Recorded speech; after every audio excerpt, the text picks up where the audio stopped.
vou tentar colocar a transmissão da palestra, então vou falar como se estivesse fazendo a transmissão, porque não está fazendo, né? Tradicionalmente fazemos a transmissão pelo Facebook, mas devido a problemas da rede do MAST, então estamos aí com problemas. Então, boa tarde a todas e todos, bem-vindos ao ciclo de palestras. Esta transmissão da palestra é em diferido, porque estamos com esses problemas na rede. E então, a palestra de hoje é um tema muito especial para mim, muito especial no geral, independente do meu sentimento, e a geometria fractal. E para isso, convidamos algum matemático especialista em análise de equações diferenciais, que é um ramo da matemática que estuda desde os fenômenos físicos, né, as equações dos fenômenos físicos, a estabilidade dessas equações, e também quando essas equações já não são estáveis e quando as soluções são bastante particulares, bastante loucas, caóticas, né? Geometria fractal nos aproxima da famosa teoria do caos, nos aproxima da análise de fenômenos de fronteira, onde a física pode às vezes dar alguns falhos, né? Fenômenos como a turbulência, fenômenos como o descontrole de variáveis, desde contextos ambientais até econômicos, né? Então, geometria fractal, com o professor Gladson Antunes, da Universidade Federal do Estado do Rio de Janeiro, formado em matemática pela Universidade Federal do Rio de Janeiro, e é um grande prazer. É sua primeira vez aqui no museu? Minha primeira vez aqui no museu. Então, é a primeira vez que vem. Primeira vez que venho. E a primeira vez já logo de palestrante. Pois é, que luxo. Então, com vocês.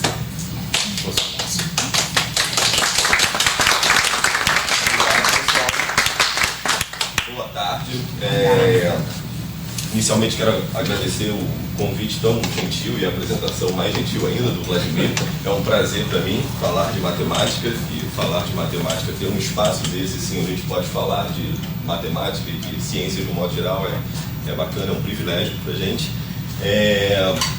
Bem, a gente vai bater um papo e vai ser um papo informal, então o ambiente aqui está bem agradável, climatizado, cadeira muito fofinha. Espero que eu consiga manter a atenção de vocês por essa uma hora que a gente vai estar conversando aqui. Cafezinho, pois é, cafezinho para não dormir. Tem café. Muito bem.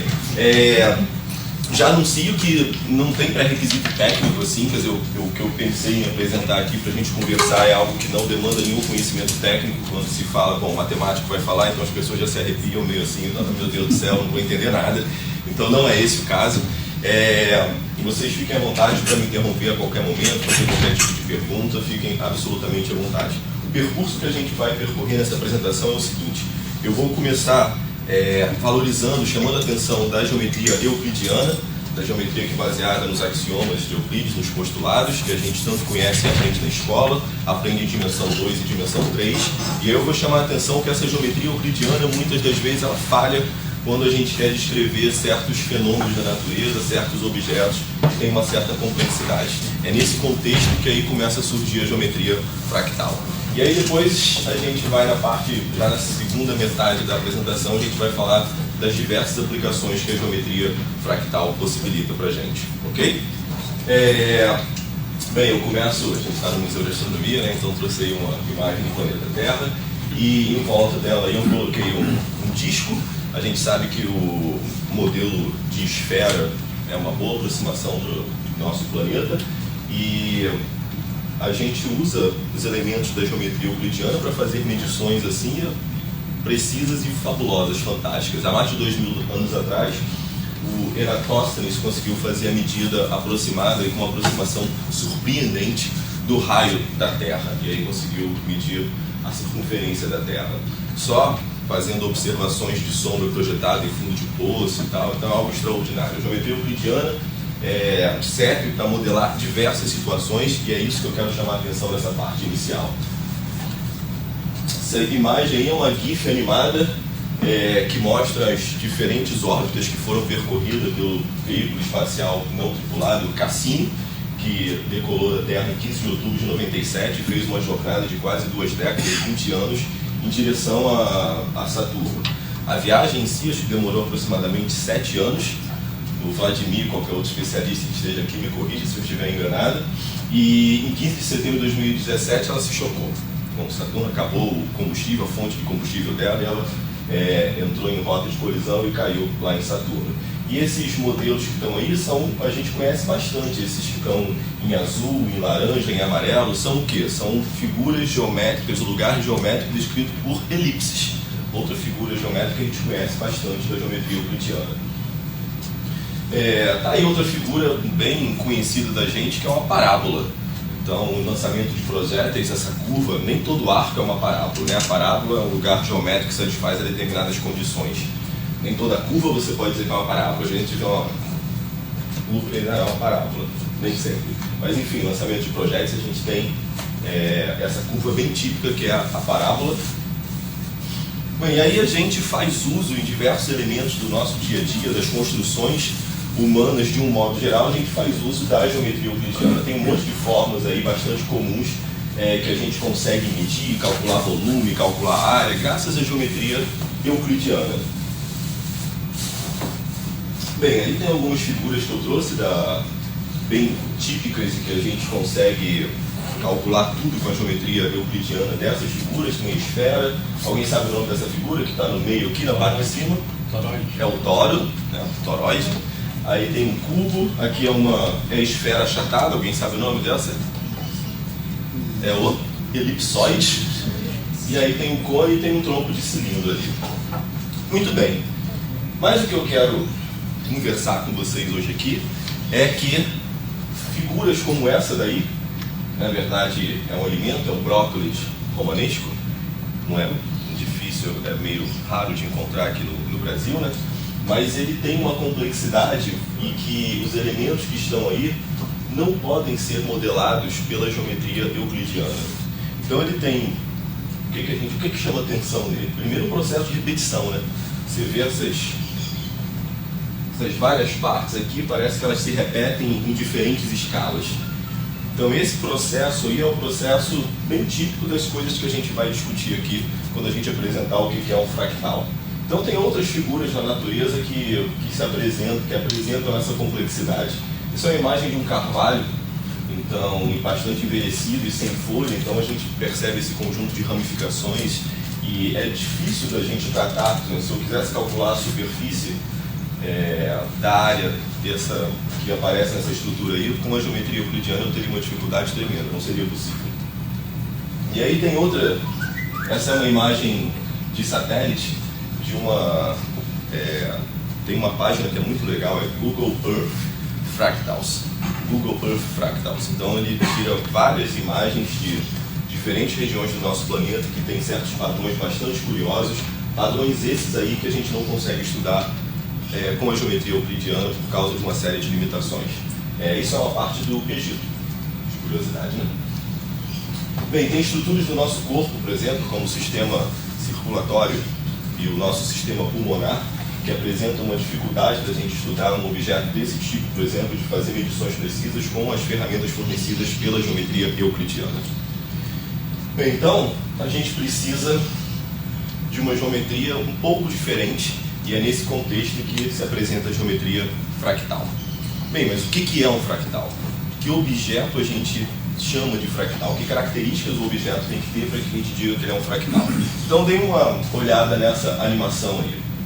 A gente começa com um quadrado, o quadrado se divide em 4 novos quadrados, cada quadrado se divide em 4, cada um deles em 4 e assim sucessivamente. O que chama atenção nesse processo aí? Hein? Bom, e aí a gente agora está dando zoom cada vez mais. Então, oi? Uma lei de formação, né? Tem uma lei de formação clara, os quadrados são rotacionados, eles se dividem em 4, cada um dos quadrados novos eles novamente se dividem em 4 e assim vai sucessivamente. O que chama atenção para a gente aí é a autossemelhança da figura, quer dizer, se você pega uma partezinha menor, ela é semelhante à parte maior, A escala, quando eu vou dando zoom, vou aproximando, eu vejo o objeto semelhante em qualquer escala que eu considere o objeto que eu observo, ele é semelhante ao objeto em uma escala diferente. E a complexidade? A complexidade é porque esse processo aí, imagine que ele continue indefinidamente. Então a gente mostrou aí uns 5 ou 6 passos, imagina que eu faço isso um número infinito de passos. Então quando eu tenho esse tipo de construção, essas interações acontecendo uma infinidade de vezes, eu tenho um fractal. Então, mais uma vez, esse é um fractal bem conhecido, clássico, chamado floco de neve de Von Koch. Então a gente divide ele em pedaços e vamos observar esse pedaço aí. Então repare que eu dei um zoom, então a gente chama atenção para a escala, para a autossimilaridade. E aí aqui, ó, vou dar zoom algumas vezes. Dei zoom uma vez, eu vejo o mesmo objeto, dei zoom novamente, eu vejo cada porção dessa daqui, eu vejo um retrato em menor escala da parte maior. Isso acontece indefinidamente. Imagine que eu faço isso 1 milhão de vezes, posso fazer, e 1 milhão de vezes eu vou ver uma imagem semelhante à anterior. Então esse é um processo, bom, primeiro requer abstração, para você conceber que você pode fazer isso 1 milhão de vezes e dar esse zoom infinito, né? Então, quer dizer, não são figuras triviais. Eu vou chamar a atenção aqui para essa construção de uma parte desse floco de neve. Então preste atenção no que vai acontecer. Aqui eu estou marcando as interações. Na interação 0 eu tenho um lado, que é esse lado aqui, de comprimento unitário. E aí a gente vai fazer interações e vai observar o que acontece com o número de lados e com o comprimento de cada um dos lados. Então esse floco de neve, cada lado dele é construído da seguinte forma. Olha só, eu vou pegar esse aqui, dividir em 3 partes iguais, retirar essa parte do meio e fazer 2 lados aqui de suporte. Faço esse processo novamente em cada um dos lados. E novamente em cada um dos lados. Vou fazer novamente em cada um dos lados. Divido em 3 partes, tiro parte do terço do meio e faço esse triângulo que não tem a base. Então eu vou construindo esse bloco de neve por esse processo de iterações. E aí o que a gente percebe com isso? Que o número de lados vai tender ao quê? Ao infinito. E o que acontece com o comprimento dos lados? Está tendendo ao quê? A 0. Estão ficando cada vez mais diminutos. Imagine que esse processo ele não cessa, ele segue indefinidamente. Bem, na natureza a gente vê objetos que têm essa característica de ser um fractal. Então, por exemplo, quando a gente pega esse vegetal, a gente observa aqui que ele tem essa característica de autossemelhança, de partes dela que se repetem em escalas cada vez menores. Mas não é um fractal. Bom, isso não dá para dizer que é um fractal. Fractal é aquele objeto que a gente constrói daquela maneira que a interação acontece no número infinito de vezes. Mas isso é uma aproximação do que é um fractal. Aqui a gente tem uma couve-flor. Então está destacado um pequeno pedaço dele aqui, a gente vê essa rugosidade que ele aparece aí, essa partezinha menor, pequena, diminuta, que é semelhante ao todo. Se você fizer zoom ali, você vai ver que cada partezinha menor, ela, de certa maneira, aproximadamente é muito semelhante ao todo. Então isso são características de fractais. Bem, o pai da geometria fractal é o Benoît Mandelbrot. É um matemático francês, mas na verdade, bom, ele é naturalizado francês, ele nasceu na Polônia e aos 11 anos ele foi com a família para Paris. Ele estudou matemática na Escola Politécnica Francesa, depois ele foi para os Estados Unidos, onde fez o mestrado em Engenharia Aeronáutica no Instituto de Tecnologia da Califórnia. Depois ele regressou para a Universidade de Paris, onde ele concluiu um doutorado em matemática e passou 35 anos como pesquisador da IBM. E foi na IBM que ele começou a vislumbrar a geometria fractal. Foi ele que cunhou o termo fractal pela primeira vez. Mas os objetos fractais já existiam muitos e muitos anos antes de Mandelbrot cunhar o termo pela primeira vez. Na verdade, ele cunhou o termo a geometria fractal, a natureza da geometria fractal, nesse livro, que é Célebre, é um clássico. E aqui ele coloca essa citação. Ele fala que as nuvens não são esferas, montanhas não são cones, linhas costeiras não são círculos, a casca não é suave, nem o relâmpago viaja em linha reta. Então, na verdade, ele está colocando em xeque a geometria euclidiana no sentido de que ela é limitada para descrever uma série de fenômenos que cercam a gente no dia a dia na natureza. Bem, aí a pesquisa dele, uma das pesquisas dele que conduziu a geometria fractal, começa com uma pergunta que é quanto mede o litoral da Grã-Bretanha. Se a gente pensa em fazer medição em uma região costeira e litoral, a gente pensa em usar que recurso para fazer esse tipo de medição? Foto de satélite. Mas isso pode trazer um problema, que é o problema da escala, né? Então, as medições vão variar conforme a escala que a gente utiliza. Então, para chamar a atenção disso, tem uma coisa engraçada, que nesse livro ele conta essa história. Você tem dois países que fazem fronteira, Portugal e Espanha, e você tem medições, documentos de cada um deles sobre a região fronteiriça, em que diferem cerca de 20% das medições feitas por um país e a medição feita por outro país, da mesma região de fronteira. E por quê? Porque usaram escalas diferentes. Então imagine que eu queira fazer uma medição, por exemplo, do litoral da Grã-Bretanha, e eu utilizo uma foto de satélite. Se eu uso como material fotos tiradas de um helicóptero, eu vou ver muitas penínsulas, muitas rugosidades que na foto tirada por satélite, um zoom out, eu não vou estar enxergando. Se eu percorrer o litoral a pé, ou de bicicleta, ou de moto, a minha medição vai ser diferente também, porque eu vou percorrer uma trajetória que vai ser muito mais cheia de detalhes do que aquela que eu estou vendo de helicóptero. Bem, então um videozinho aí que mostra uma aproximação suave do que seria o litoral da Grã-Bretanha, e aqui uma abordagem fractal, que você obtém medições muito mais precisas e corretas do que seria esse objeto. Então lembre-se daquela foto que eu coloquei, que era de uma região do Egito, desse site Google Earth Fractals, em que mostra lá aquela região cheia daqueles padrões estranhos. E se a gente for fazer uma medição, usando a geometria euclidiana, a gente vai falhar, porque não é adequado. E com a abordagem fractal a gente consegue capturar esses detalhes todos.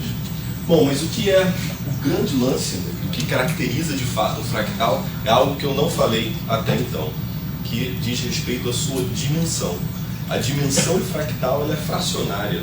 A dimensão que a gente está acostumado a lidar no nosso dia a dia é um mundo tridimensional. A gente lida com objetos no plano, a gente sabe lidar com retas. Então a dimensão inteira é a dimensão com a qual a geometria euclidiana lida. Então o plano tem dimensão 2, reta tem dimensão 1, o ponto tem dimensão 0. Nós vivemos num ambiente tridimensional com dimensão 3, mas os fractais, a gente consegue capturar toda essa complexidade deles com uma dimensão que ela é fracionária. Mas aí a grande questão é, poxa vida, mas isso não é algo assim meio... Fumado. É uma o quê? Fumado.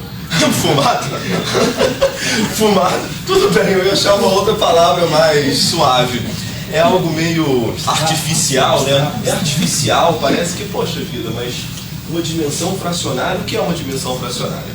Então eu convido vocês, para os próximos 20 minutos, a gente deduzir juntos como que a gente chega na dimensão fracionária de um fractal. Então a gente tem o seguinte, olha só. Essa aqui é uma idealização, aquela coisa suave, não é verdadeira. Isso daqui é um objeto fractal. Isso também é uma invenção matemática, quer dizer, a gente não consegue reproduzir esses padrões indefinidamente, fazer essas interações de maneira infinita. O que a gente tem, o que está posto pela natureza, é isso que aparece aqui no meio, nessa representação da região costeira da Grã-Bretanha. Então, como que a gente mede de uma maneira precisa essa região que está delimitada ali? Então a geometria fractal nos fornece uma ferramenta poderosíssima para esse tipo de aplicação.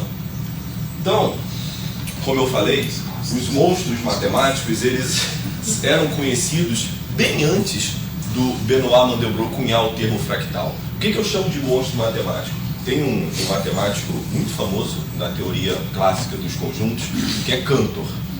Cantor foi inclusive internado como louco pelas ideias de infinitos de tamanho diferentes que ele tinha. Depois se mostraram absolutamente corretas e precisas. Realmente existem infinitos de diferentes tamanhos. E o Cantor tem a construção de um fractal, que é o conjunto de Cantor, que é devido a ele, e que é super simples e que bagunça com a nossa intuição. Ela consiste no seguinte: imagina que você tem um segmento de comprimento unitário que você vai dividir em 3 partes, 3 segmentos iguais, esse segmento unitário. Eu vou tirar a parte do meio, eu fico com 2 segmentos. Eu vou repetir esse processo indefinidamente. Esses dois segmentos que sobraram, eu vou dividir em 3 partes, vou tirar a parte do meio. Na iteração seguinte, eu vou pegar os segmentos que sobraram, vou dividir em 3 partes, vou tirar o segmento do meio. E vou fazer isso infinitas vezes. O que sobra? Bom. Pó. Boa resposta. O conjunto de Cantor é também conhecido como poeira de Cantor. Então sobra um conjunto de pontos, só que esse conjunto, esse pó, é um pó denso. Ele é um conjunto não enumerável. Ele é um conjunto que assim não é desprezível e tem propriedades surpreendentes. Fala, Gio, que não é enumerável. É mesmo, Nossa Senhora, é um matemático falando de não enumerável. Desculpem, é o seguinte, quando a gente quer contar, por exemplo, quantas pessoas estão aqui nessa sala, uma maneira razoável é pôr cada um de vocês em correspondência com um dos elementos do conjunto dos números naturais. Então eu sei que tem 1, 2, 3, 4, 5, 6, 7, né? Número é uma abstração. Na verdade, eu consigo contar sem falar em números. Mas beleza, eu coloquei em correspondência biunívoca cada um de vocês com o número natural. Então eu sei contar quantos elementos tem aqui, quantas pessoas tem aqui nessa sala.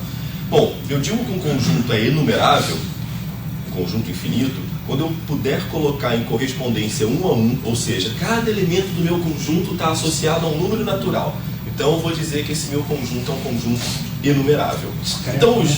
os racionais... Discreto, né? Oi? É o discreto, né? É, o discreto. O discreto é enumerável. Então, os naturais é o nosso modelo de enumerabilidade. Todo conjunto infinito que eu posso pôr em correspondência com os naturais também será um conjunto enumerável. E o bacana é que o conjunto dos números naturais é o menor modelo de conjunto infinito que a gente tem. A gente não consegue ter um modelo de conjunto infinito menor. A gente podia ficar umas 2 horas só falando de conjuntos infinitos. Mas enfim, aí você tem os inteiros. Os inteiros são do mesmo tamanho dos naturais, você viu? Tem muita gente que olha e diz que parece que os inteiros têm o dobro dos elementos naturais, mas não é não. Tem uma correspondência biunívoca em que cada número natural pode corresponder com um número inteiro. Os conjuntos dos pares e os conjuntos dos ímpares são do mesmo tamanho dos naturais, que são do mesmo tamanho dos inteiros. Os racionais, que são as frações, são do mesmo tamanho do conjunto dos naturais. E olha que parece que tem racional pra caramba. O número racional são as frações P sobre Q, com P e Q inteiros e o denominador diferente de zero. Um terço, um quinto. Isso, um terço, um quinto, um meio, né? 8 menos 1. Mas aí vem os reais. Os reais bagunçam completamente o coreto, porque é o primeiro modelo de não enumerabilidade. E o Cantor, que nos levou a contar essa história, é o cara que mostrou que o conjunto dos números reais são não enumeráveis. Tem tanta gente que eu não consigo contar todos eles assim, usando como modelo o conjunto dos números naturais. Na verdade, o intervalo 0,1 é não enumerável, o 0,1 real. Tem uma famosa frase de Protágoras que a todo elemento, como que é? Falando na natureza, né? Uhum. Todo elemento da natureza corresponde a um número e todo número corresponde a um elemento da natureza. Pongo essa síntese da numerabilidade. Os números reais tem números que não correspondem a um espaço físico. Isso, transportam. É a raiz quadrada que dobrou o Pitagóreo. Raiz quadrada de 2. Como você explica? E tem espaços físicos que não podem, ou seja, que não tem números que não podem ser representados geometricamente. Sim. Certo? Bem, isso é assunto para outras mais 2 palestras pelo menos. Mas, voltando aos monstros matemáticos, então, Cantor é um cara que tinha já muito tempo antes do Benoit Mandelbrot um modelo de conjunto que é um fractal, que é esse conjunto de Cantor.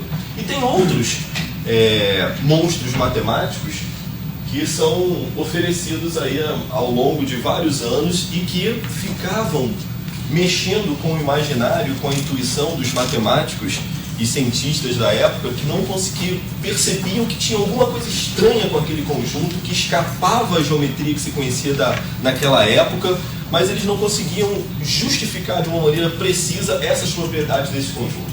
Então vamos começar com um segmentozinho desse reto, e olha o que eu vou fazer.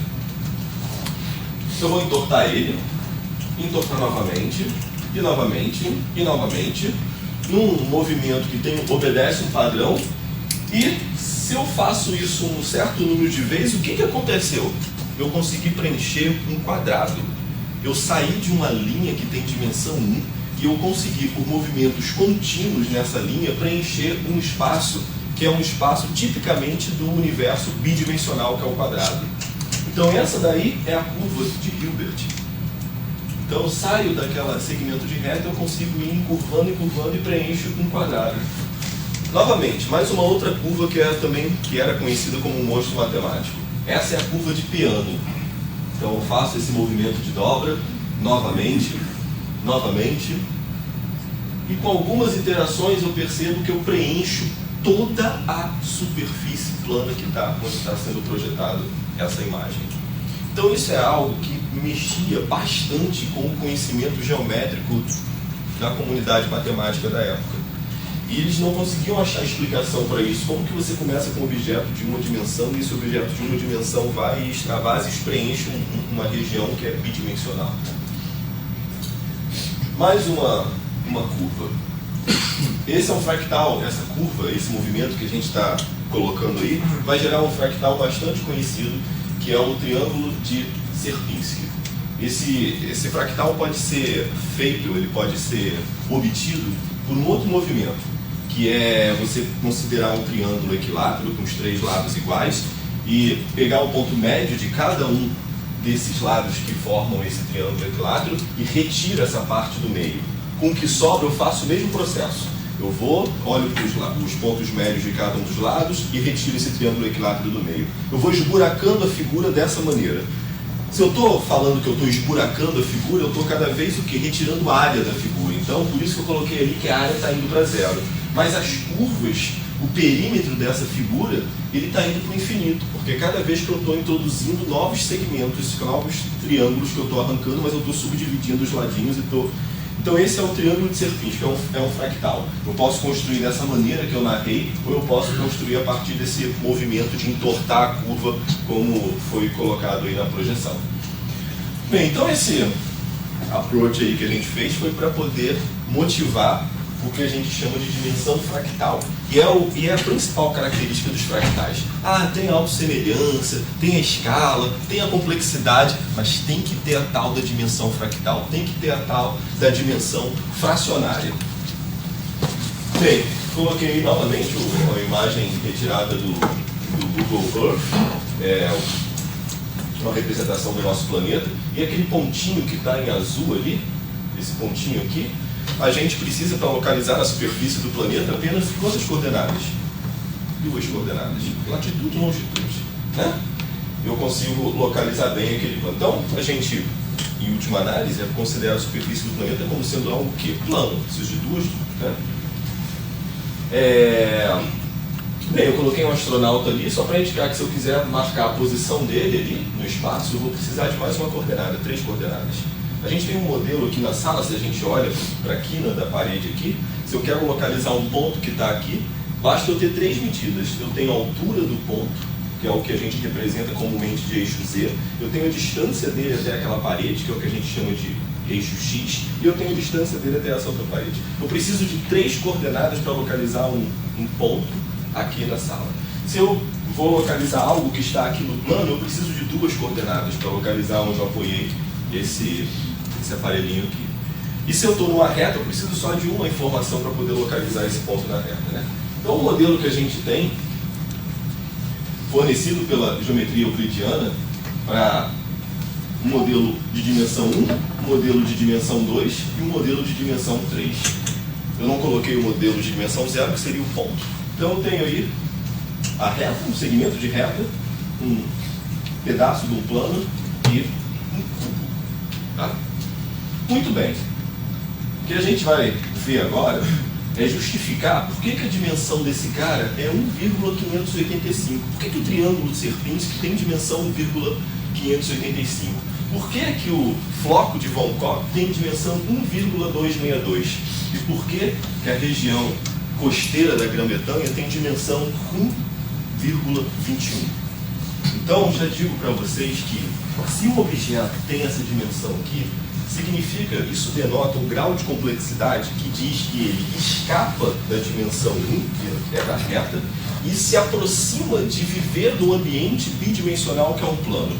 Então essa é a ideia. O conjunto de campo, que é aquela poeirinha, ou pó que o Vladimir falou, ele tem dimensão 0,62. Ele é quase zero, ele é menos do que o nosso universo de segmento de reta, que é dimensão 1.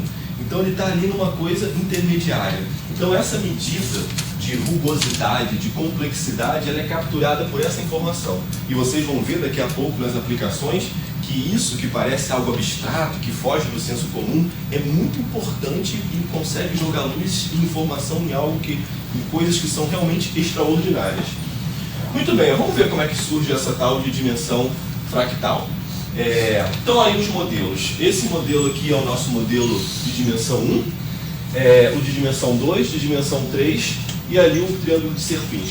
Vamos imaginar que eu vou dividir esse segmento em 2 pedaços, cada um de medida meio. Vou dividir aqui esse quadrado em 4 outros quadrados.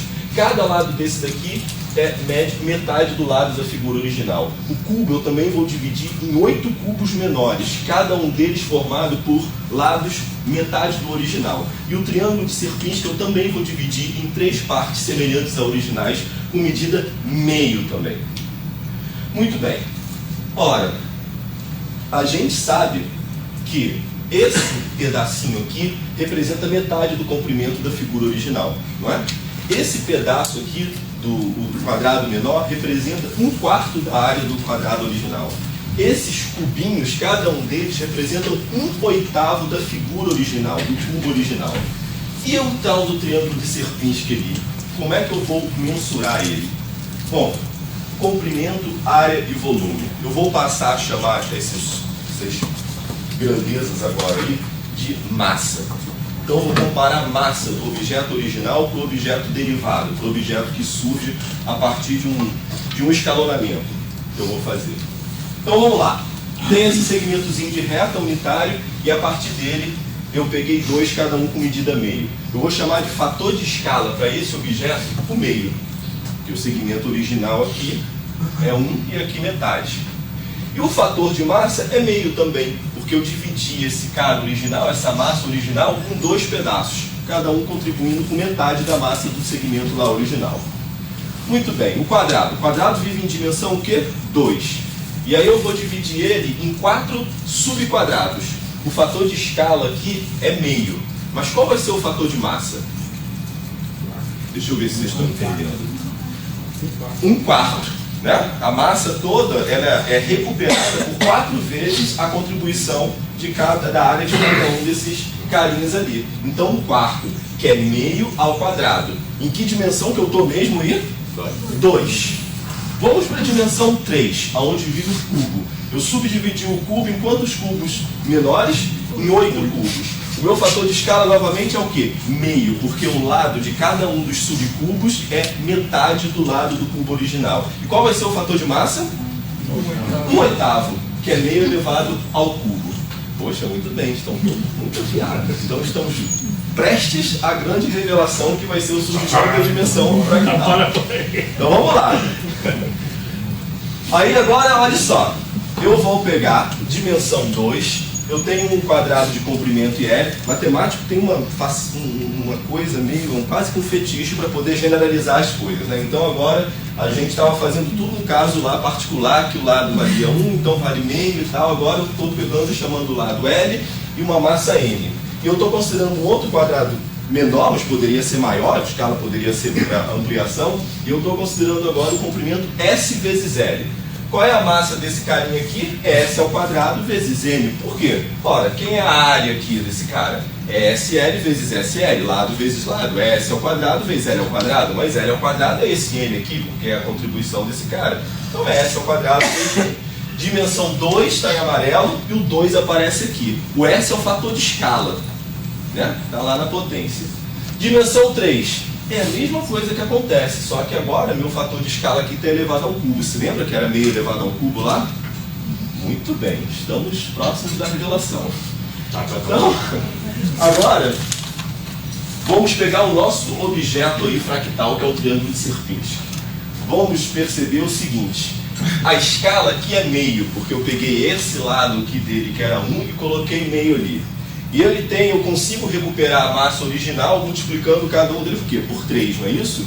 Então eu tenho um fator de escala que vale meio e eu tenho um fator de massa que vale 1/3. Então vamos memorizar esses números aí. Bem, agora eu quero justamente saber a dimensão D em que vive esse objeto. O que eu faço? Ora, eu tenho ele com o lado L. Eu vou fazer uma cópia dele numa escala menor, que vai ser essa cópiazinha que eu vou fazer ali. Metade de L é o lado que eu estou considerando.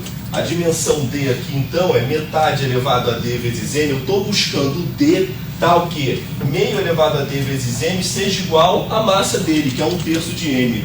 Opa, mas eu cancelo N com N, eu fico com aquela equação lá. Meio elevado a D igual a 1/3. Mas dali significa que 2 elevado a D é igual a 3. Aí eu uso uma coisa que todo mundo adora, que é o logaritmo, e eu consigo libertar aquele D que está na potência.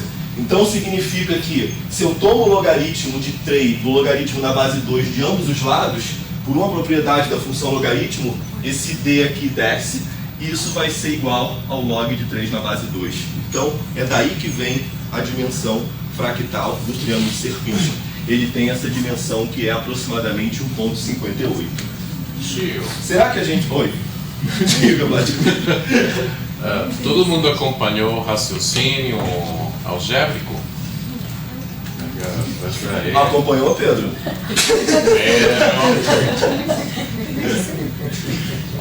Mas, olha só, vamos de novo aqui então. Essa parte aqui, se lembra que a gente estava, o nosso fator de escala estava sempre elevado a dimensão vezes a massa? Isso era sempre um fator de massa.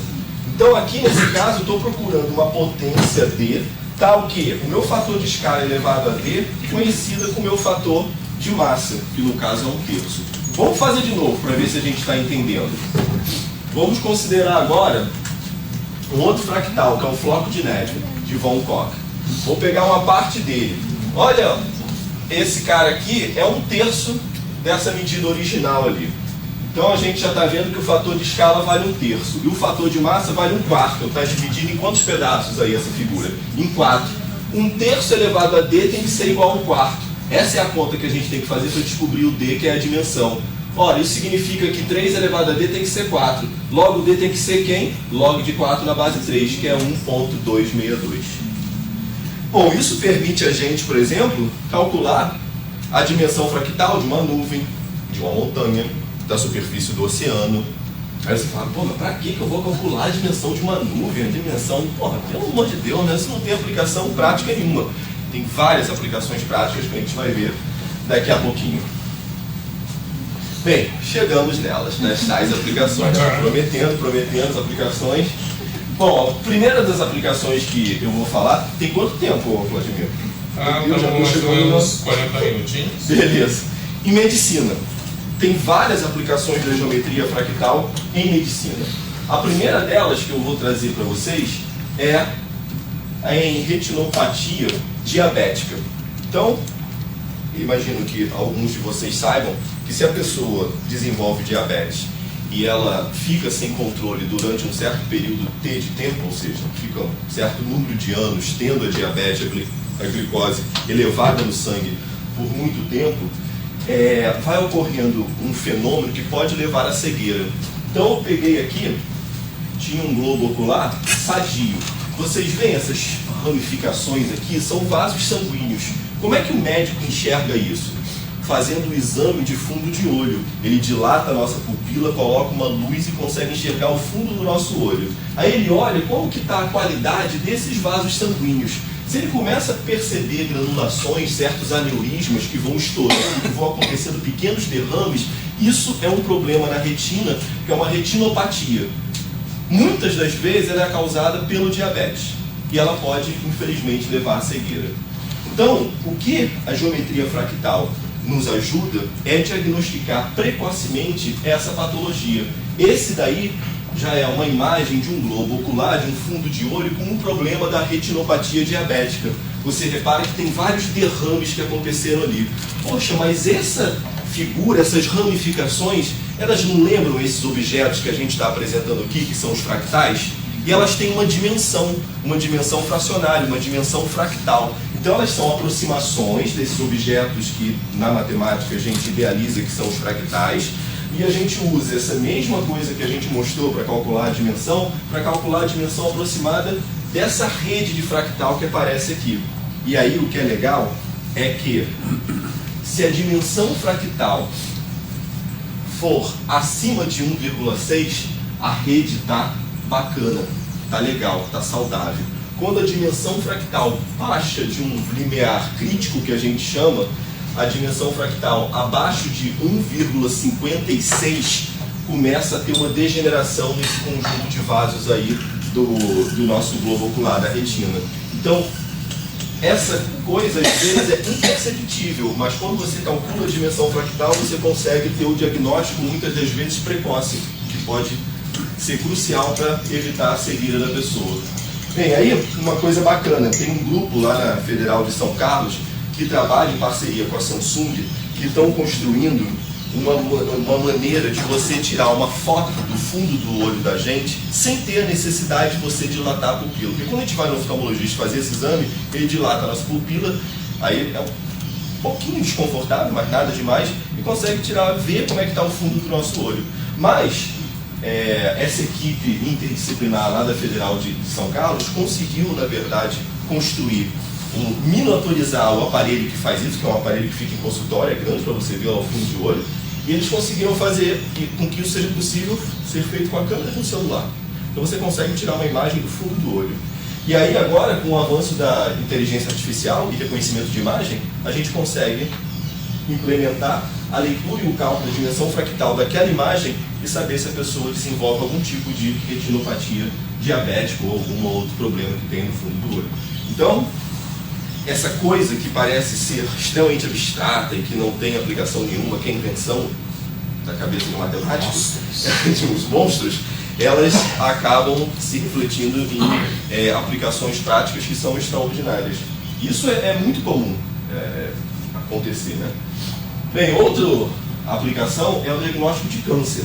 Então, já deu para perceber que a dimensão fractal, ela mede o quanto aquele objeto ele tem de complexidade.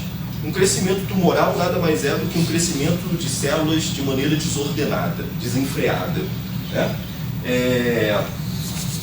O que eu vou falar agora, e essa imagem que está ali, são de tecidos pulmonares. Então a aplicação de olhar imagens e colocar em escala e observar a dimensão fractal tem sido utilizada com muito sucesso em diagnóstico de câncer de pulmão, de boca, e começa a ser estudos mais concretos agora em câncer de mama. Então, mas o primeiro foi o câncer pulmonar. Então você tem uma escala aqui que eu vou ampliar, e aí esse lacunete que está aqui, na verdade, é a quantidade de tecido que você está olhando, a área, o padrão que você está olhando nele. Quando você tem, aqui está a dimensão fractal. Então você tem as células normais que estão distribuídas aqui em rosa. Então repare que essa dimensão fractal aqui, nesse espectro, é o espectro da normalidade. Quando você começa a ter um aumento da dimensão fractal e você olha aqueles tecidos em que você tem esse aumento desses padrões, é porque você está detectando, na verdade, um tumor que está crescendo ali. Então você tem aqui diferentes tipos de células, né? O primeiro ali, o adenocarcinoma, que é bastante conhecido, mas tem tumores de células grandes, células, enfim, diferentes. Então, você pode usar essa geometria fractal e o cálculo dessa dimensão fracionária para justamente ter uma ideia do grau de complexidade daquele tecido. E aí, quando aparece esse grau de complexidade elevado, é um forte indicativo de que tem um crescimento anormal de células ali, ou seja, um tumor se desenvolvendo ali. Bom, tem uma aplicação que é extremamente clássica de fractais, que é nas artes. Então, você tem imagens que são lindas, que são objetos fractais, que são gerados a partir da recorrência de equações em números complexos. Então, outra coisa que parece que o número complexo não serve para nada, só para torturar a gente, mas não é verdade.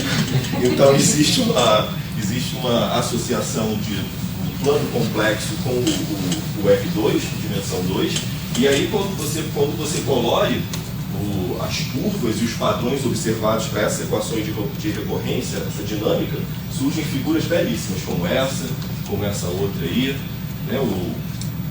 O Museu de Nova York já fez algumas exposições de arte de fractais, né? Essa daí é especialmente relacionada com o conjunto de Mandelbrot, em homenagem ao Benoît Mandelbrot, e tem um vídeo que é muito legal, que mostra as coisas que a gente conversou nesse bate-papo. essa coisa de você ir dando zoom na figura, aquilo que está em preto ali é o conjunto de Mandelbrot. E repare que esse zoom pode perdurar indefinidamente, você sempre vai, de modo recorrente, enxergando e reconhecendo as mesmas formas e os mesmos objetos aí. Então você vai dando zoom, dando zoom, dando zoom, você vai mergulhando no fractal e você vai, de maneira recorrente, recuperando essas mesmas formas. O que a gente tinha no retrato dessas colunas aqui, e aí você vai adentrando aqui, e aí você vai vendo cada vez mais detalhes. A geometria fractal também se vale muito da tecnologia computacional que a gente tem hoje em dia, né? Então a gente consegue literalmente mergulhar nessas imagens e processando elas em tempo real, fazendo os cálculos, a gente vai vendo que realmente o que era uma coisa teórica se concretiza. Você realmente tem esses padrões se repetindo indefinidamente. E a gente consegue visualizar isso daí. Isso tudo é gerado por um conjunto de equações muito simples, é do tipo z elevado ao quadrado, zn sin mais 1 elevado ao quadrado igual a zn mais uma constante, onde z e essa constante são números complexos. Então, assim, já são coisas extraordinárias. Essa seria tipo o que eu chamaria a quadrática dos complexos. Isso, a quadrática dos complexos. E as trajetórias, diferentes trajetórias do plano, só que elas estão coloridas, aí dão esse destaque, dão essa boniteza toda. Enfim, a gente pode ver esse vídeo, ele é longo. Tem um conceito aí que eu queria explorar um pouquinho, né? Sobre o conjunto de Mandelbrot. E é que todas essas cores e todos esses espaços estranhos surgem uma característica do conjunto dos complexos, né? Que é a falta de ordem. Isso, o caos. Que é o caos. Poderíamos ir por esse lado? Pode, porque o que está aí é um embrião do que a gente chama de dinâmica complexa. Então, em matemática, a gente tem uma coisa que se chama sistema dinâmico. O sistema dinâmico joga muita luz em fenômenos meteorológicos, em coisas que aparentemente não é possível a gente prever o que vai acontecer. Caos. Quando você fala caos, você não vou achar ordem no caos, mas é possível sim achar ordem no caos. Então, tem esse ramo da matemática, de sistema dinâmico, que o INPA, o Instituto de Matemática Pura e Aplicada, é extremamente reconhecido mundialmente pela perspicácia que tem, pelos pesquisadores, a qualidade dos pesquisadores que tem nesse ramo, é você achar dentro de algo aparentemente caótico, você achar órbitas, trajetórias que são regulares, detectar isso aí. E aí tem pontos que são chamados de atratores e tudo mais, isso tudo surge nessa estrutura aí representada no plano por fractais. Então, assim, mas é um outro ramo, é outra coisa, mas surge a partir daí também. Então, bem, aplicação em cinema e jogos. Reproduzir paisagens que são... a geometria fractal se mostrou muito eficiente nisso. Essa paisagem aí é gerada por computador, ela é artificial, e ela é gerada a partir da geometria fractal. Como é isso? Você, na verdade, isso é como você produz, por exemplo, um landscape, produz um terreno usando geometria fractal. Você começa com um triângulo, aí você vai fazendo a triangularização e vai retorcendo ele, chega em algo que imita as irregularidades que a gente observa em rochas e em terrenos. Isso foi usado pela primeira vez em filmes... Bom, eu sou fã de ficção científica, eu sou fã da série Star Trek. E Star Trek 2, em 1982, foi o primeiro filme em que trouxe um efeito especial baseado em geometria fractal. O Loren Carter, que ele é um cientista da computação e ele tem um bacharelado em matemática na Universidade de Boston, e ele foi um dos fundadores da Magic Light do George Lucas, e ele foi o responsável pela equipe que fez essa sequência, que é a sequência do Star Trek 2, The Wrath of Khan. E eles chegam num planeta, eles mandam uma sonda para explorar esse planeta, e aí começa a ter essa animação, e aí quando a imagem agora vai percorrer a superfície do planeta, o terreno é gerado por geometria fractal. Então foi ele que pela primeira vez implementou num filme a tal da geometria fractal, assim, o que ela preconizava que podia ser aplicado para poder gerar terrenos realistas. E aí esse terreno aqui, que está aparecendo com essas montanhas e tal, é o primeiro uso que a gente tem da geometria fractal no cinema, em Hollywood. A imagem pode parecer meio esquisita hoje em dia, parece um negócio meio mais, pô, é de 1982, tá? Então, fala. Acho que a relação áurea está enquadrada na... A relação áurea? É. Olha assim, o número áureo aparece na natureza, aparece em vários locais. Ali naquele efeito especial existe uma relação do número áureo com o fractal, mas não ali naquela cena, não. Assim, mas na teoria sim, tem uma relação. Diga. O que é o número áureo? Oh meu Deus do céu.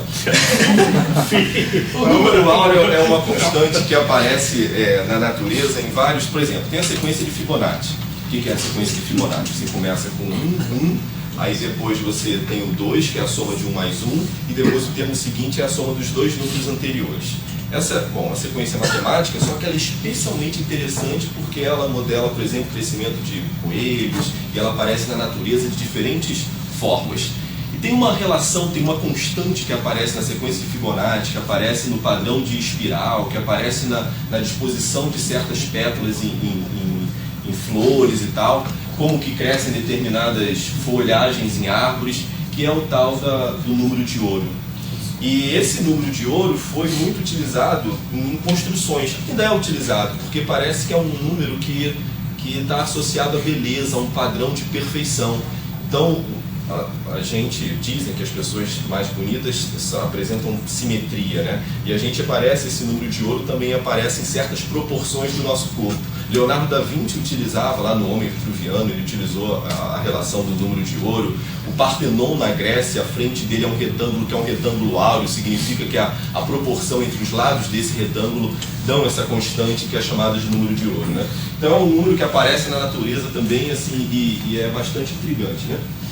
Mas, voltando aqui à aplicação de fractais, aí eu tenho árvores que são geradas utilizando a geometria fractal, geradas de movimentos de repetição, de iterativos, né?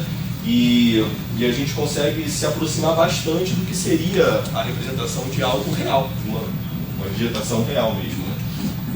Então essa é uma imagem, esses conjuntos, essas ilhas que aparecem aqui estão no formato de conjunto de Julia, mas o artista fez de propósito, chamando a atenção que é um fractal, mas isso é uma imagem gerada em computação gráfica, né? E por fim tem a imagem de um jogo, eu adoro videogame, então não podia deixar de falar também de jogo. Isso é um jogo chamado No Man's Sky, para PlayStation 4. É um jogo que os produtores tinham a ambição de gerar mundos aleatórios, e aí você decola de um planeta, e aí diz que você iria gerar bilhões de mundos, mas claro, ele estava mentindo, foi um negócio meio sensacionalista, mas o jogo é surpreendente, porque ele gera, cada planeta que você chega, ele gera os animais, a vegetação e o cenário de maneira aleatória. Isso é muito bacana, é o que a gente chama de procedural. Então você sempre tem uma novidade quando você chega ali. Os terrenos são todos gerados utilizando geometria fractal. Então é bacana. No Man's Sky. O jogo é bacana, é interessante. Não é uma coisa assim, mas é legal sim. Pessoal, obrigado pela atenção de vocês. Acho que estou chegando, bom, exatamente, acho que 53 minutos. Obrigado. Essas são as referências que eu usei para poder trazer esse percurso, contar essa história para vocês. Esse site, esse canal de YouTube, na verdade, é o 3 Blue 1 Brown. É especialmente interessante para quem gosta de matemática. Ele está em inglês, mas você pode colocar, o YouTube tem aquele gerador de legendas, né?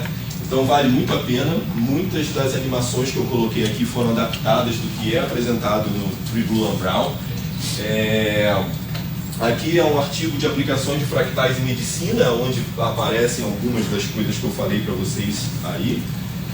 Aqui foi uma dissertação de mestrado que eu orientei, acho que por isso que o Vladimir me achou, não sei, e aqui é uma dissertação lá da Universidade do Porto, que eu acho excelente, que tem um texto bastante completo sobre geometria fractal, com bastante exemplos e bastante didático. E eu não falei, mas tem uma aplicação que eu acho especialmente interessante, é na área de ensino. Fractais é uma ferramenta bacana para ser trazida para a sala de aula de matemática como motivação para os estudantes. Assim, ele mostra possibilidades que vão além da geometria euclidiana, mas você consegue fazer cálculos bacanas com a geometria euclidiana de perímetros, de áreas, tem progressão aritmética, progressão geométrica, tem as formas geométricas simples ali que surgem, tem a noção do processo interativo e de recorrência que está embutida.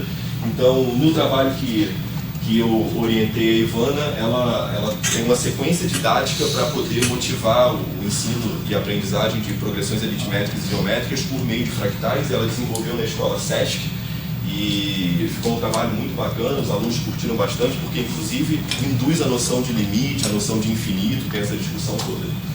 Enfim, é isso. Obrigado.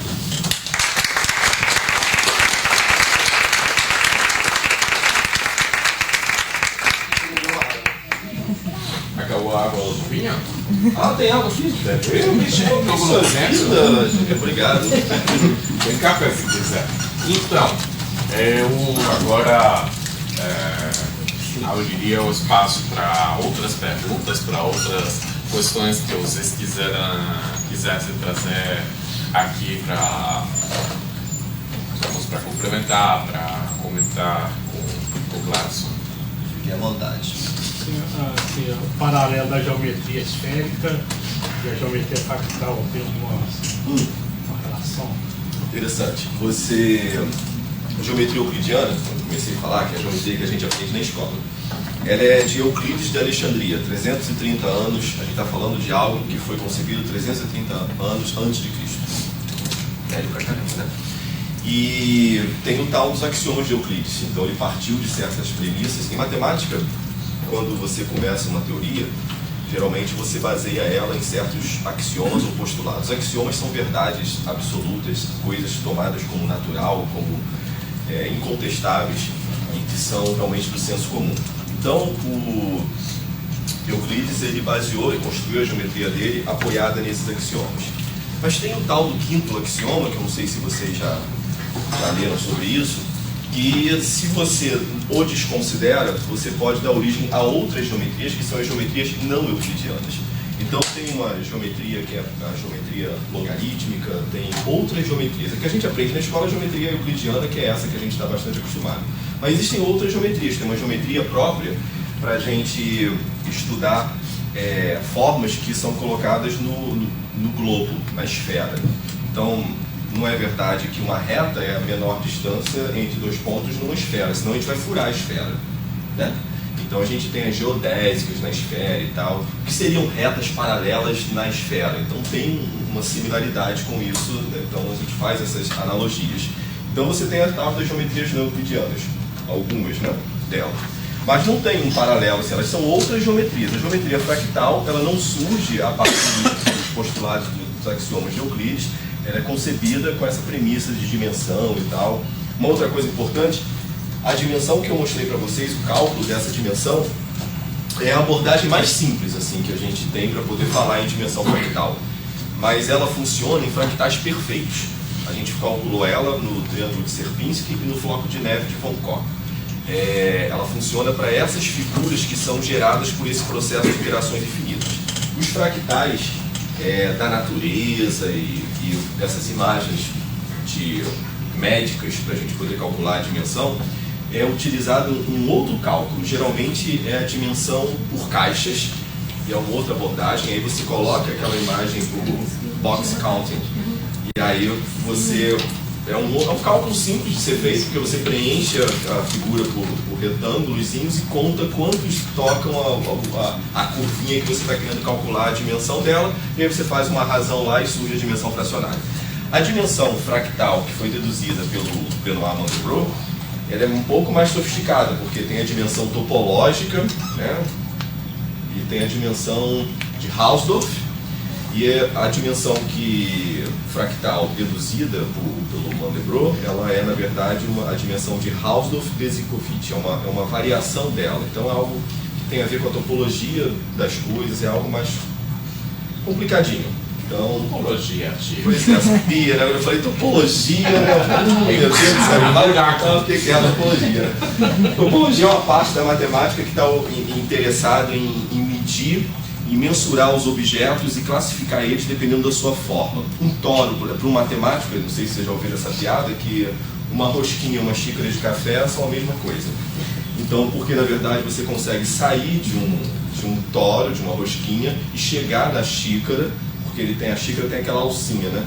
Então você consegue transformar um objeto no outro continuamente, sem rasgar esse objeto. Então a topologia, ela estuda essas formas dos objetos e a maneira de medir, né? Que é precisamente um conceito que está, digamos, vertebral na questão dos fractais e que chega aí na questão da topologia, é a transformação, né? Sim. O conceito da transformação, que é um conceito matemático bastante interessante e que, de certa maneira, é base de todas as aplicações da matemática na física e no geral, né? O conceito da transformação, de como a partir de uma modificação numérica você pode gerar um padrão a partir do conjunto inicial, né? E isso, uma curva inicial, você transforma ela continuamente, você vai gerando, vai preenchendo o plano, por exemplo. Você consegue sair de uma curva, um segmento e preenche o plano todo suavemente, continuamente. Tem aquela questão da denominada geometria do paleiro, né?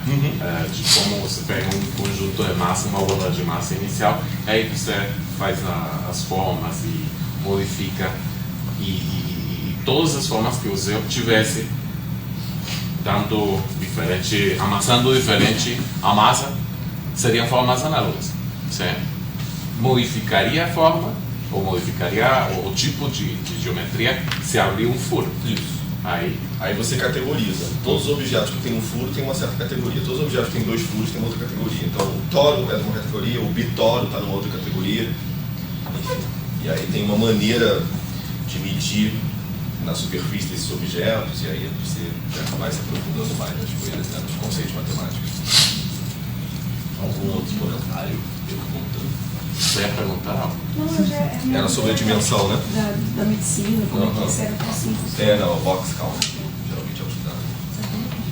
Com licença. Você pega uma curva, você vai transformando ela, você preenche um plano. Você consegue fazer a mesma coisa e preencher um espaço? Consegue. Eu até ia trazer, eu falei, não, é meio óbvio, mas... A esponja. A esponja Major, que você faz, é uma coisa parecida com o triângulo circunfixo, que tem a esponja, que é um cubo, na verdade, mas essa mesma curva de piano, você extrapola ela e você consegue preencher um espaço dimensional. É fácil de achar no YouTube e tal, e você bota lá, você consegue ver as animações. É legal essa coisa que a computação gráfica cada dia é mais presente, os recursos computacionais mais poderosos, né, e mais acessíveis, a gente consegue fazer essas simulações, essas coisas todas, e tem bastante vídeo, bastante coisa assim, que consegue você visualizar essa coisa que por muito tempo ficava só no campo teórico. Né? Prof, sobre isso precisamente eu queria perguntar. Mandelbrot foi, digamos, um divisor de águas no estudo da teoria dos fractais, né? Mas então, e ajudou muito a popularizar, né? E popularizou bastante, né? Mas então a pergunta é se necessariamente a evolução dos computadores supôs uma evolução na geometria fractal como corpo teórico, ou simplesmente foi uma forma de ajudar a visualizar? Até onde eu sei, foi simplesmente uma forma de ajudar a visualizar. A teoria, a coisa da dimensão, de House of Bezinkovich, estava tudo já feito. Assim, você tinha exatamente ideia do que era aquilo. Então você consegue agora visualizar, porque também agora o processo é mais rápido, né?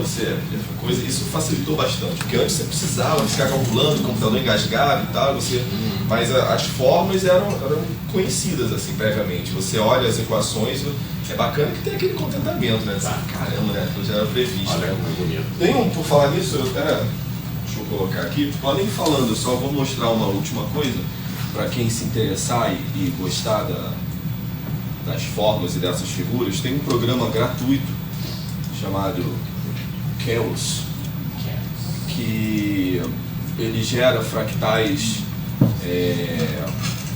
imagens muito bonitas, e depois você pode colocar uma animação e você vai mergulhando nele. Esse é o conjunto de Mandelbrot, e aí ele vai mergulhando e tal. Bom, isso há uma década e meia atrás era inviável num computador poder fazer esse tipo de processamento assim, de maneira tão rápida, assim, precisa. E aí aqui em cima, sei se vocês conseguem enxergar onde eu estou com o mouse passando ali em cima, tem cálculo, filtros, UI, tá vendo? Fractal. E aí você tem as fórmulas aqui, aí você tem vários conjuntos de Mandelbrot, Newton, Fênix, magnético. Então são vários fractais famosos assim que já estão pré-implementados aí nesse programa. Mas você pode criar os seus fractais. Então tem usar a fórmula.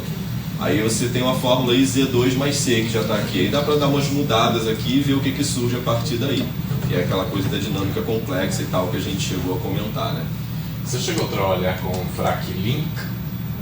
Já vi, mas não cheguei a trabalhar não, né? FracLink foi, pelo menos quando eu comecei a faculdade, FracLink era gerar triângulos de Sierpinski com ângulos oblíquos, coisas assim. Era bem diversificado. Eu gosto desse porque ele é pequenininho para você baixar, rápido, assim, funciona bem, tem disponível para Linux, para Windows, para Mac, para tudo. E é bem bacana, assim. Pois é, né? Todo mundo preencheu a presença?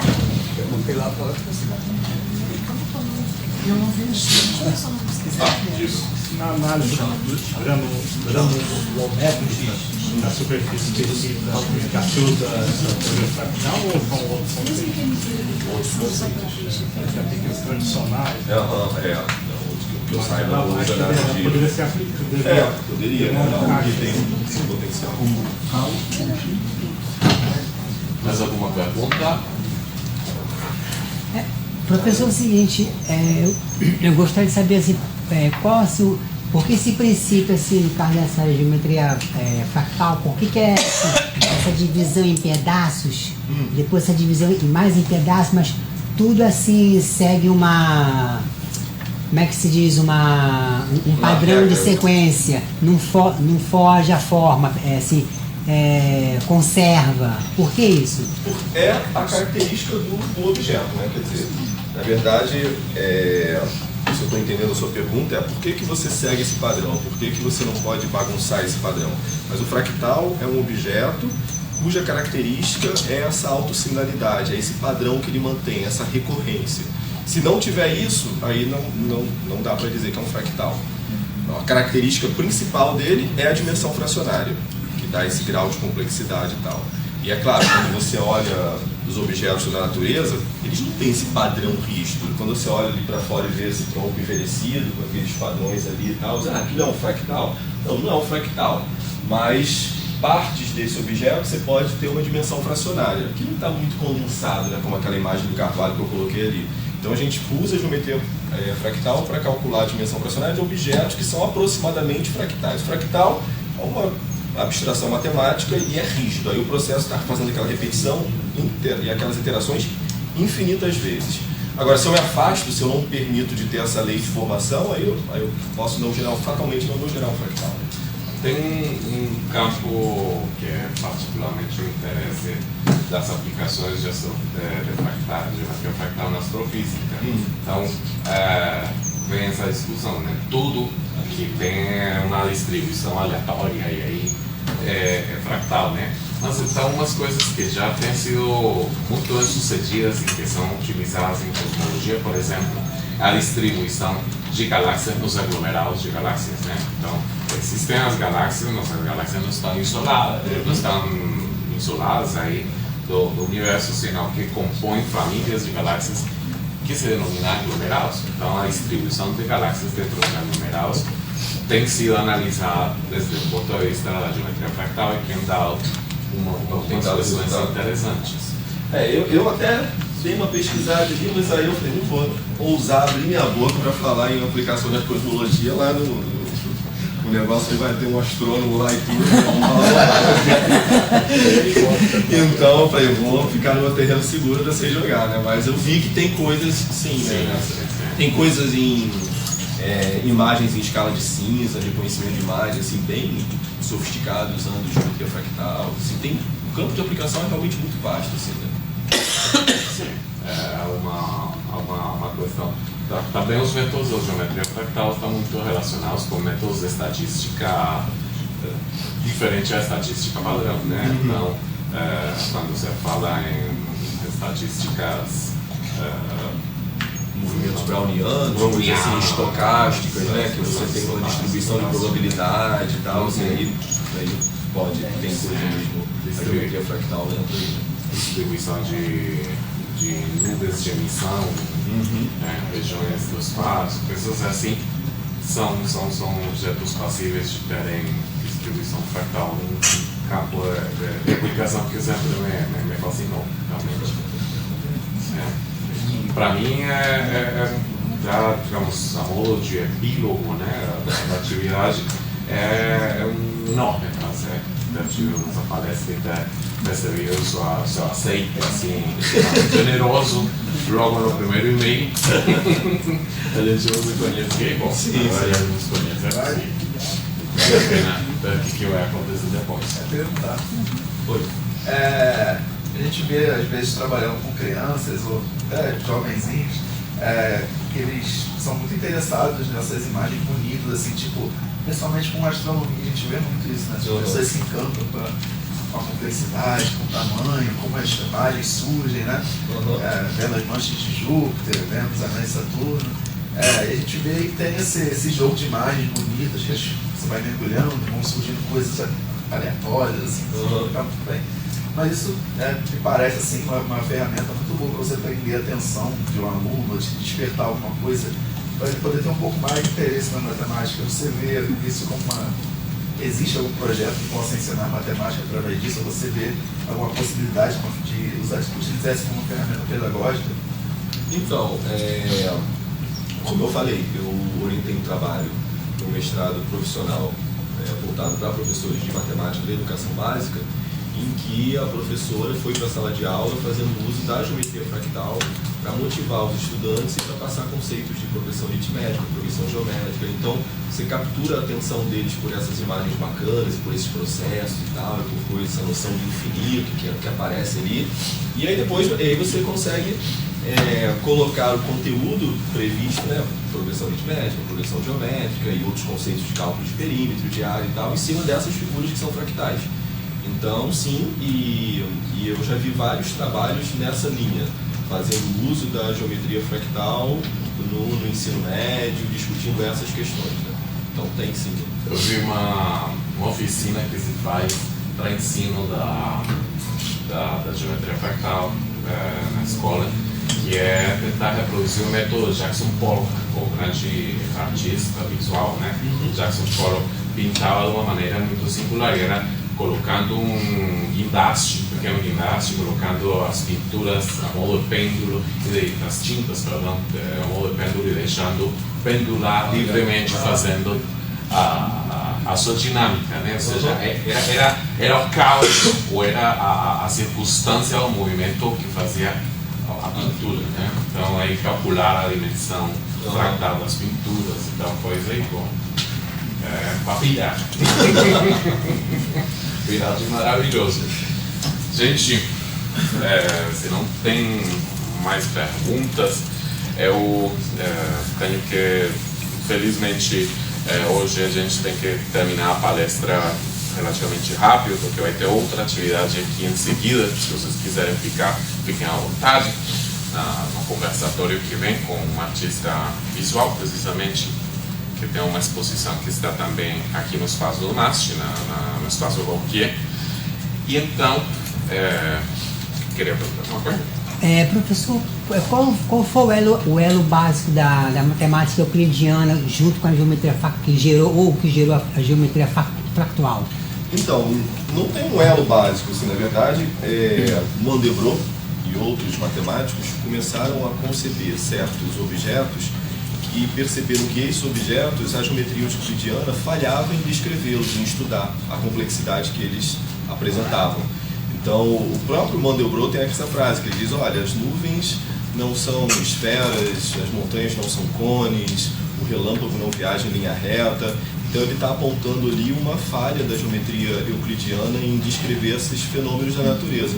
Então, aí surge aí uma geometria que consegue dar conta de capturar essa complexidade, que traz essa dimensão fracionária, que traz esse processo interativo de repetição, essas formas que se repetem. Mas não dá para destacar assim, um elo que tem, assim, é a vontade. O próprio Euclides, dizem, eu já li a respeito, que ele achava que todas as formas poderiam ser descritas pela sua geometria. Mas, bom, você percebe que é bastante falho, quer dizer, que não dá. Faz coisas maravilhosas, extraordinárias, a gente consegue fazer coisas absolutamente fantásticas com a geometria euclidiana. Mas tem as outras geometrias que nos ajudam bastante, né? A geometria fractal é só uma delas. Tem outras geometrias que a navegação de aeronaves, de aviões, usa uma geometria particular que nos orienta sobre uma esfera e tal, né? Vamos supor. Eu ia falar da geometria riemanniana, que é base da teoria da relatividade. Tem uma exposição sobre a teoria da relatividade lá no prédio sede sobre o eclipse sobral, eclipse sobral, relatividade, o GPS, né? Todas essas coisas. A geometria riemanniana é outra coisa. É outra coisa. Bom, galera, com essa fala geométrica, topológica, fractalosa, a gente vai se vendo.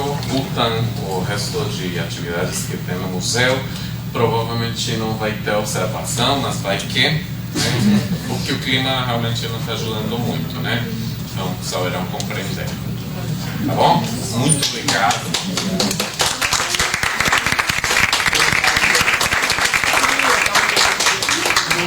Oficina, né, para os colegas, e da